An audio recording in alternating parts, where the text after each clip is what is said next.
I gotta get a drink.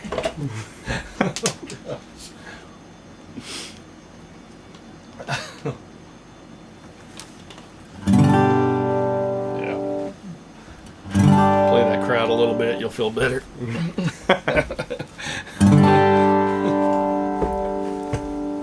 Just go for it. My name's Alan Drake from Cedar Rock Studio Guitar Gallery, and I'm here today with Dustin Furlow, singer-songwriter, Good to be here, man. guitarist. Been recording here the past few days, and tell us a little bit about yourself and where you're from. Yeah, so I come from coastal Virginia. I gig a lot down in like Norfolk and Williamsburg and that sort of area. So it's pretty good gig. Tour up and down East Coast whenever possible, and sometimes over in Seattle and whatnot. So yeah, Very good. Yeah. When did you start playing guitar? And So I started on electric, believe it or not, like when I was 10 or 11, and I caught the acoustic bug when I was 17 or 18. I mean, I just kind of just played as a hobby throughout my teen years, and played a lot of Hendrix, a lot of Stevie Ray Vaughan, you know, the 70s, 80s stuff, just for fun. blues root. Yeah, yeah, definitely. My dad was a big blues fan. I didn't catch the fingerstyle bug and the songwriting bug until quite a bit later. After I got out of high school, I was like, okay, what am I doing? You know, I broke my arm skateboarding. I was like, well, you know, I'm not trying to put any medical bill. I'm not trying to rack up medical bills. So I was like, okay, what's a safer hobby? What's something I've always wanted to pursue more, but just never had time to with school and friends and stuff before. So now I was around 18. I started doing like open mics and stuff, and it's just, you know, gotten funner and funner every year. So yeah.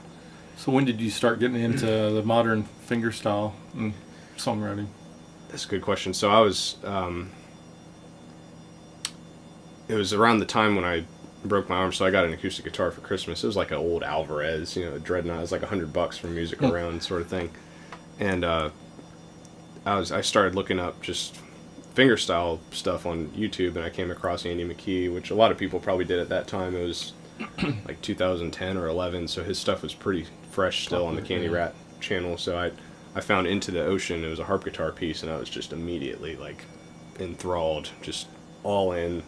Just spent hours every night on YouTube, and then I found Tommy Emmanuel, and I found Antoine Dufour, and all those guys. So it got progressively more obsessive over time, and yeah, so It's like a fever. yeah, it's a good one. Yeah. So I pursued that for a little bit. I started singing maybe a year or two after that. So it was like 19 or 20 when I was doing these open mics and I was getting gig offers. They're like, oh, well, you should try singing. And I realized, you know, for a lot of the songwriter stuff I was doing at the time, I was doing like Bob Dylan tunes and like Matt Costa, Jack Johnson, and just anything that was chill and laid back with good lyrical content I was really into. So I took a little break from modern fingerstyle for a while, and then tried to get my singing and lyric writing chops up, and then I got right back into it. I met Matt Thomas he was playing a gig in Williamsburg, or no, he was from Williamsburg, he was playing in Virginia Beach, and I had just gotten done with a gig in Williamsburg. I went and caught his show. He was hanging out, I think he was opening for Kim Person, and I met him, and he was like, it's like, yeah, I play the modern fingerstyle too, you know, thing, and there's not a lot of people around the area playing that. And he just looked at me, and he was like, he like looked at my hands. He's like, where are your nails? And I was like, what? Nails? What? Started getting these put on, and that just made so many things so much more easier. And you know, it took me a while to get the tone dialed in right. I do the gel acrylic now, and I file them down with a couple buffers and get them real rounded, and that makes so many things so much easier. But yeah, so I've been pursuing the modern fingerstyle stuff a lot more in the past 3 or 4 years, and starting to get like a whole set worked around it, and you know, so yeah, it's fun. Yeah.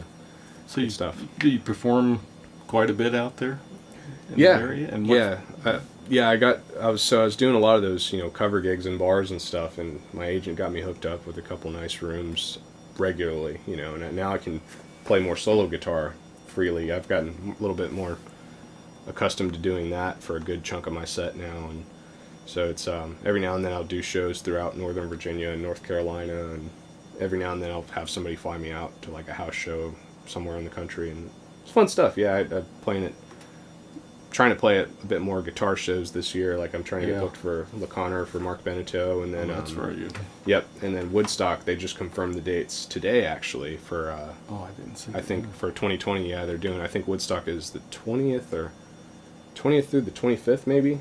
I might have that wrong. Don't quote me, anybody watching, but they did confirm it for 2020, so I'm really happy about that. I'm gonna hopefully contact Baker and maybe see if I can do some demos there. Or that would be slot. great. Yeah. So what's your next step? And you have a few albums out already, don't you? Yeah. I did. I released a songwriter album that had a couple fingerstyle tunes. Maybe I think it was 3 years ago. It's called "The Sound You Call Home." 8 tracks, all originals. Sort of a contemporary folk thing, you know. And that seemed to go over pretty well. I got an award for it. Well, like a local magazine picked it up, and they said it was best acoustic folk for that year. And then after that, I did a live EP, 5 tracks. I think there's 2 fingerstyle tunes, and then 3 songwriter tunes. That was just live acoustic in a nice studio. And then I just recently, back in April, I released. So semi-recently, I released Woodscapes, which is a 10-track album with all acoustic fingerstyle stuff. It's something I'd wanted to do for a while, but I had to pick and choose my favorites, you know. So, so Woodscapes is the most recent one. And I love that album. It's great. Thanks, man. Yeah. I had a lot of fun recording it. I recorded it with Kim Person, who did all of Tommy Emmanuel and Stevie Bennett's early stuff. Awesome. Matt Thomas, so, yeah.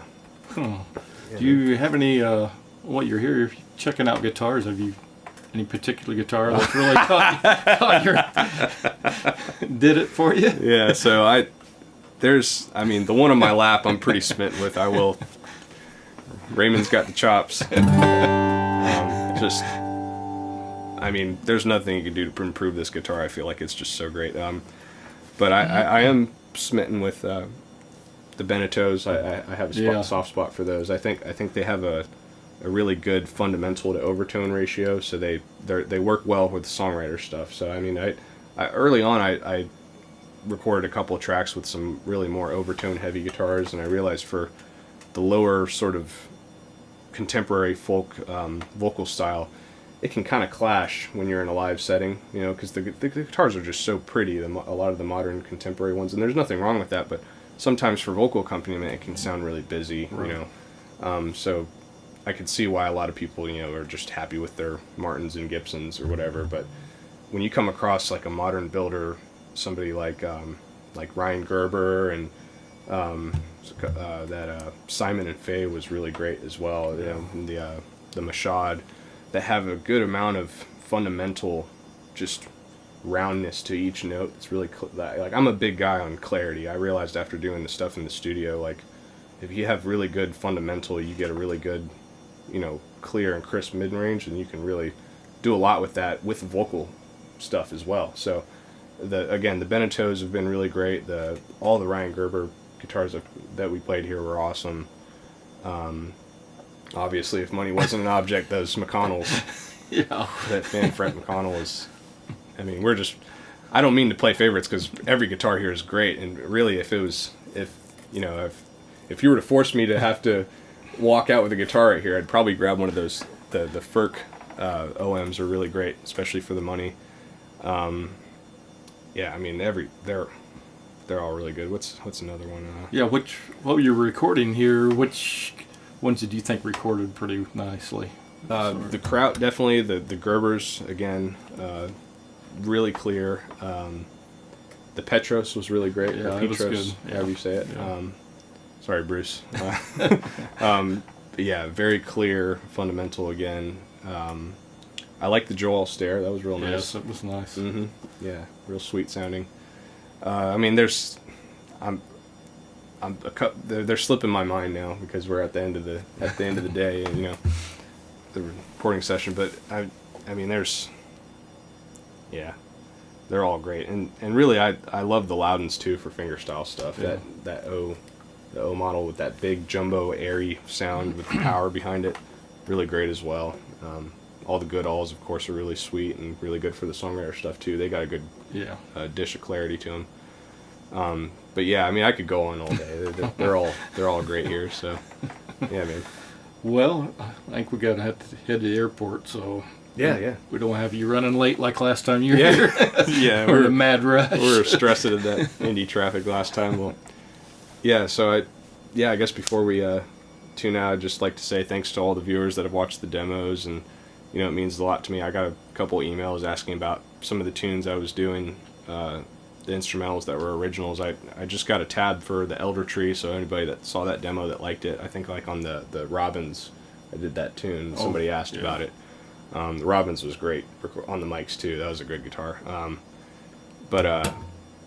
Yeah, so feel free to email me if you ever wanted a tab or just wanted to chat about any of the originals. I appreciate everybody watching, and if you like the music, you can find me on Facebook, Instagram, DustinFurlow.com. You can order CDs if you want. And just thank you, man. Thank you for having me. It's been great having you here. Yeah, absolutely, man.